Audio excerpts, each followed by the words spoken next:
కాళ్లలో నొప్పి, నరాల వాపు వంటి లక్షణాలతో బాధపడుతున్నారా? వెరికోస్ వెయిన్స్ లో అత్యాధునిక చికిత్స ఏవిస్ వాస్కులర్ సెంటర్. రమగారు, మనము పిల్లలకి చెప్పే కథల్లో నీతి కథలు, ప్రతి కథలోనూ మనం ఒక నీతి ఉండేలాగానే మాట్లాడుకుంటున్నాము. అందులో భాగంగా ఈరోజు ఒక స్టోరీ మాట్లాడుకుందామండి. అంటే మామూలుగా మనం పంచతంత్ర కథల్ని హెచ్చుగా నీతి కథలుగా భావిస్తాం. అవునండి, పంచతంత్ర కథలన్నీ నీతి కథలే ఉన్నాయి కదా. పంచతంత్ర కథ లాంటిదే జంతువుల కథ మహాభారతంలో కూడా కొన్ని ఉన్నాయి నీతి కథలు. ఈ మహాభారత కథలు ఏంటంటే, మనం ధృతరాష్ట్రుడు ఉన్నాడు కదా, మన దుర్యోధనుడు వాళ్ళ తండ్రి, ఆయనకి 3 మంత్రులు ఉన్నారట. ఒక ఆయన విదురుడు, విదుర నీతి అని కూడా కొన్ని కథలు ఉన్నాయి. విదుర నీతి అంటే ఆయన కథల లాగా చెప్పలేదు, శాస్త్రం చెప్తాడు, ఇది చేయొచ్చు చేయకూడదు, ఇది ధర్మం ఇది అధర్మం అని. రెండో వాడు సంజయుడు, ఆయన సలహాలు చెప్పేవాడు. సంజయ్ నీతి ఒకటి ఉంది, సంజయ్ రాయబారం అని కూడా మనం తెలుసుకుంటాం, మహాభారతంలో కనపడుతుంది. మూడో వాడు కటికుడట, కటిక అతని పేరు, కటికహ అంటారు సంస్కృతంలో, కటికుడు అని చెప్తారు. ఈ కటికుడు కూడా కొన్ని నీతి కథలు రాజుకు చెప్పేవాడు. ఈ కటికుడు నీతి ఏంటంటే, ఎలాగైనా మన పని చేసేసుకోవడం, నాకు ఒకటి కావాలంటే ఎదుటివాడిని కొట్టి తీసుకోవచ్చు, ఓకే, ఎదుటివాడిని అడిగి తీసుకోవచ్చు. కొట్టటమేమో దౌర్జన్యం కింద వస్తుంది, అడగటమేమో బిచ్చమెత్తుకున్నట్టు ఉంటుంది. ఎదుటివాడు మనకి ఇచ్చేయాలి, కానీ మనం అడిగినట్టు ఉండకూడదు, వాడు కొట్టినట్టు ఉండకూడదు, వాడు ఈజీగా ఇచ్చేసి వెళ్ళిపోవాలి, ఏ గొడవ జరగకూడదు. దీన్ని డివైడ్ అండ్ రూల్ విధానం ప్రకారం ఎలా చేయాలో ఈ కటికుడు ఒక కథ చెప్పాడట ధృతరాష్ట్రుడికి. ఏంటంటే, ఒక అడవిలో ఒక పులి, ఒక నక్క, ఒక తోడేలు, ఒక ముంగీస, ఒక ఎలుక, మొత్తం 5 జంతువులు. ఓకే, పులి, నక్క, తోడేలు, ముంగీస, ఎలుక, ఈ 5 స్నేహితులుగా ఉండేవి. ఈ జంతువులు, వీటిలలో సమానమైన జంతువులు ఏం లేవు. పులి బాగా పెద్దది, ఎలుక బహు చిన్నది, కబుర్లు చెప్పుకోవడానికి ఎవరితోటైనా చేయొచ్చు. ఈ ఎలుక చిన్నది కదా, అది పులికి ఆహారంగా ఏం సరిపోదు, కాబట్టి అంత చిన్నవాటి జోలికి వెళ్ళదు పులి, ఊరికే అవి తిరుగుతుంటే ఊరుకుంటుంది.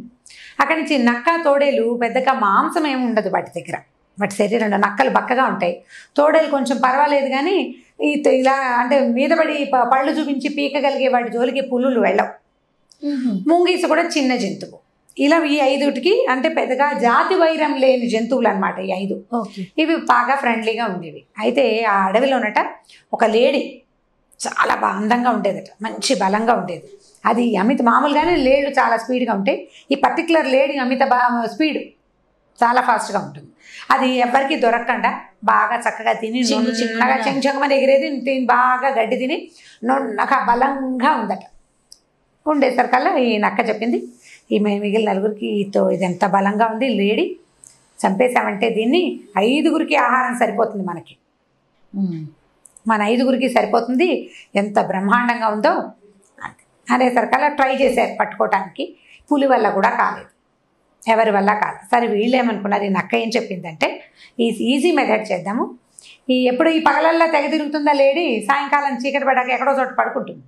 అది పడుకోగానే ఎలిక గనక చల్లగా వెళ్ళి దాని కాళ్ళు కొరికేసింది అనుకో, కాళ్ళు కొరికేయాలి, కాళ్ళు కొరికేస్తే పరిగెత్తలేకపోతుంది, పరిగెత్తలేదు కదా, అప్పుడు అది కుంటుకుంటూ ఉంటే పులి వెళ్ళి ఒక దెబ్బ కొడితే సరిపోతుంది. ఓకే అని చెప్పింది నక్క. సరే, ఇవి బాగుంది ప్లాన్ అని మెల్లిగా 4-5 రోజులు రెక్కి నిర్వహించి అక్కడ లేడు ఎక్కడ పడుకుంటుంది, అది ఎంత మంచి గాఢమైన నిద్రలోకి ఏ టైంకి వెళ్తుంది బాగా అబ్జర్వ్ చేశాక అన్ని దగ్గరలో మాటేసి ఈ ఎలుకని పంపించాయి.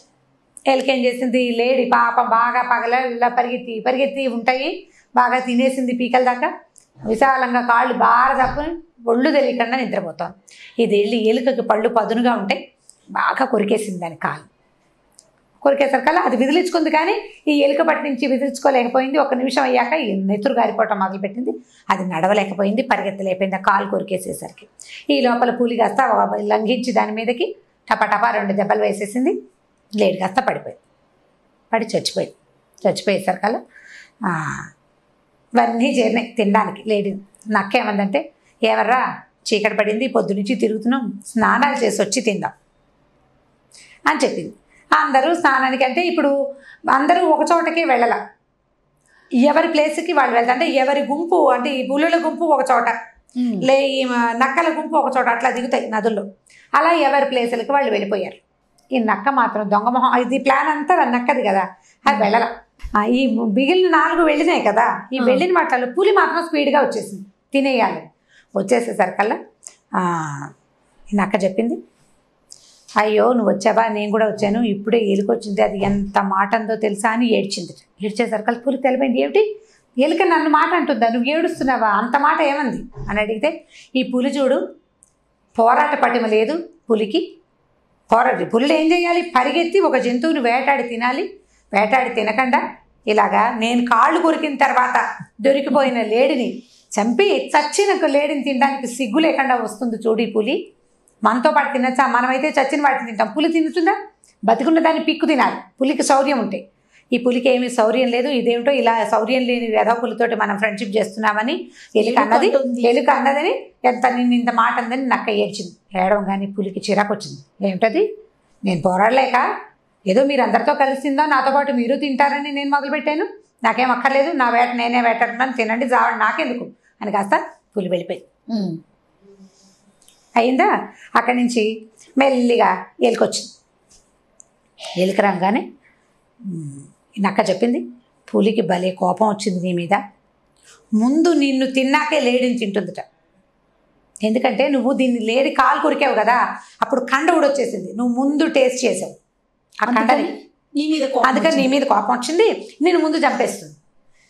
కాదని బతిమలాడాను, ఇక్కడే ఎక్కడో ఉంది, ఇక్కడ ఉంది అంటే, అదేంటి ఇక్కడ ఎందుకు లేదు, ఎక్కడికి వెళ్ళింది పులి అంటే, కాదు వచ్చే దారిలో దూలగొండ ఆకుని ముట్టుకుందిట, కాలు దురద పెడుతుంది, కడుక్కుని వస్తానంది, వచ్చి చూసుకొని ఎంత చూస్తుంది, ఏం చేస్తావో నాకు చాలా భయంగా ఉంది, పులికి నచ్చ చెప్పలేకపోయాను తెలుసా నేను అనగానే ఎలుక బాబోయ్ బతుకు జీవుడా అని ఆ పక్కనే ఒక కలుగులో దూరిపి పారిపోయింది. ఇక మిగిలినవి 2 తోడేలు వచ్చేసరికల్లా ఏరి వీళ్ళిద్దరు, మిగిలిన వాళ్ళు 3 ఏరి అనేసరికల్లా ఇది ఎలుక కొరికింది, దానివల్ల ఇది విషపూరితం అయిపోయిందిట, పులి నేను తిననని వెళ్ళిపోయింది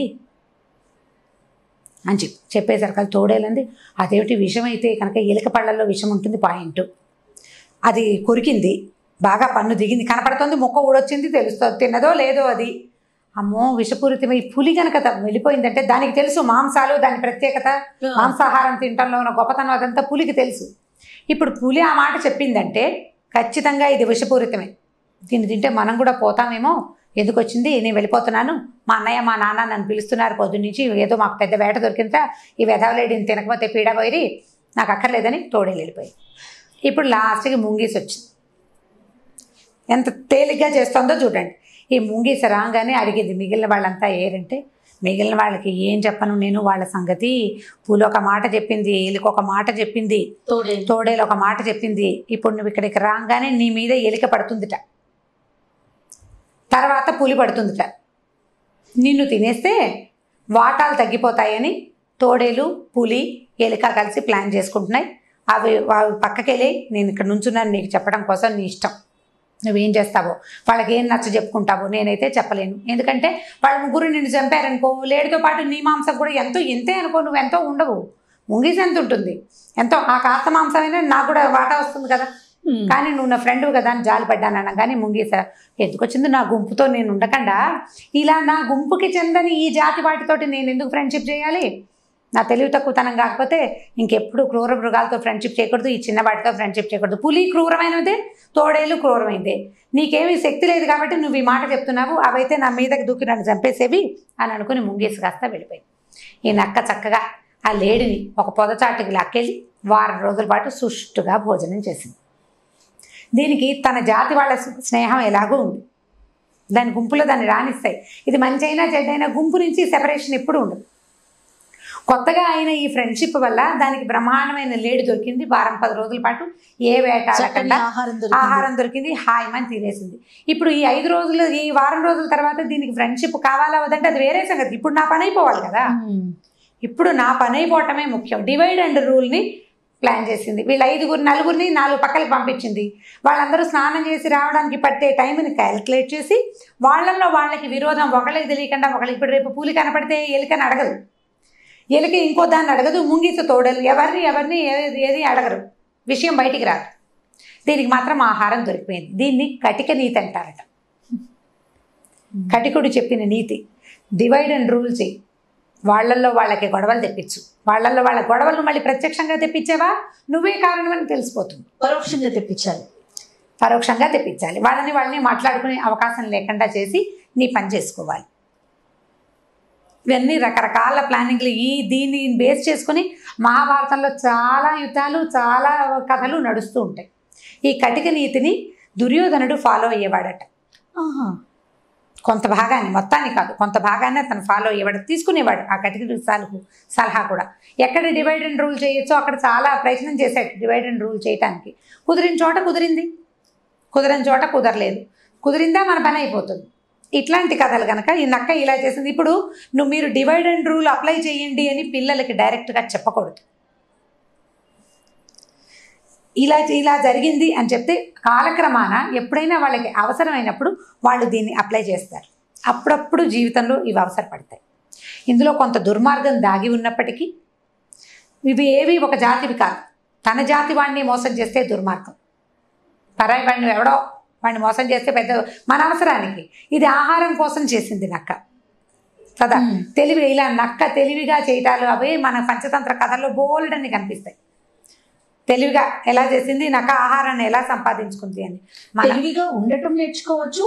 తెలివి తక్కువతనం కూడా అర్థమవుతుంది కదా. ఎలుకని చూసినా, పులిని చూసినా వాళ్ళు ఎంత తెలివి తక్కువగా నమ్మేశారు కదా. అలా నమ్మకూడదు అనే కోణంలో కూడా మనం చెప్పచ్చు. ఇప్పుడు ఎందుకంటే రమగారు మన మామ్స్ అందరూ అంటే మన తల్లులందరూ కూడా ఏమని కామెంట్ చేస్తారంటే, అంటే ఇలా చేయటం కరెక్టేనా, మీరు సమర్థిస్తున్నారు అని అడుగుతారు అంటారు. సో దీంట్లో ఆ భాగం చూడండి, ఈ భాగం కాదు. అంటే ఇప్పుడు కాదు, ఆ కోణంలో ఇది కూడా. ఇప్పుడు మనం ఇలాంటి కథలు చెప్తాం కథలు. మీకు చేతొచ్చిన నీతి, మీకు అర్థమైన నీతి. అసలు నీతి చెప్పద్దు, జస్ట్ కథ చెప్పండి, ఒక కథలాగా చెప్పండి. ప్లాన్ అంటే తెలివి తక్కువతనంగా ఎలా ఉన్నారు ఆ కోణంలో చెప్పండి పిల్లలకి. అవును, ఇప్పుడు పిల్లలు ఎవరు దీన్ని డైరెక్ట్ గా చూడరు. అవును, తల్లులే చూస్తారు. మీకు కావలసినట్టుగా దీన్ని మలుచుకుని మీ అలవాటైన రీతిలో. ఇప్పుడు నాదొక భాష, నాదొక డిక్షన్, అంతే కదా జయ. ఇప్పుడు నా డిక్షన్ లో ఎవరైనా ఎలా చెప్తారు, నా డిక్షన్ లో నేనే చెప్తా. ఇప్పుడు నేను కూడా ఒక కథ నేను చదివాను, అది చదివింది యథాతథంగా నేనేం చెప్పను, మీ ఓన్ లాంగ్వేజ్ నేను ఓన్ చేసుకుంటాను కదా. కథని నేను ఓన్ చేసుకుంటాను. అలాగే ఎవరికి వాళ్ళు కథని ఓన్ చేసుకుని ఈ చిన్న కథలు చెప్తాం. మనం పంచతంత్ర కథల్లో ఇలా మోసపోయిన కథలు, మోసగించే కథలు చాలా ఉంటాయి. మనం ఒకసారి చెప్పాము, ఒక పిల్లి గద్దని మోసం చేసి పక్షి పిల్లల్ని తినేసింది అని.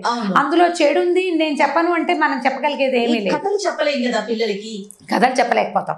కాబట్టి మీకు అర్థమైన రీతిలో జస్ట్ కథలాగా చెప్పచ్చు. ఇలాంటివి ఏంటంటే లాంగ్ రన్లో లైఫ్లో ఎప్పుడైనా ఒకసారి అవసరపడతాయి, ఉపయోగపడతాయి కూడా. ఈ కూట నీతిని, ఏ కుటిలమైన నీతి ఉందో దాన్ని బాగా ఇంత నేను మీకు చెప్పినట్టుగా పిల్లలకి అక్కర్లేదు కూడా, అవసరం లేదు కదా. ఇలా కూడా ఉంటది అనే కోణంలో మనం పిల్లలకి తెలియజేయాలి అంతే. అట్లా చెప్పుకోవచ్చు. ఈ కథను చెప్పచ్చు. ఒక 4-5 జంతువులు కలిసి ఫ్రెండ్షిప్ చేయటం, ఒక జంతువు మిగిలిన వాటిని మోసం చేయటం.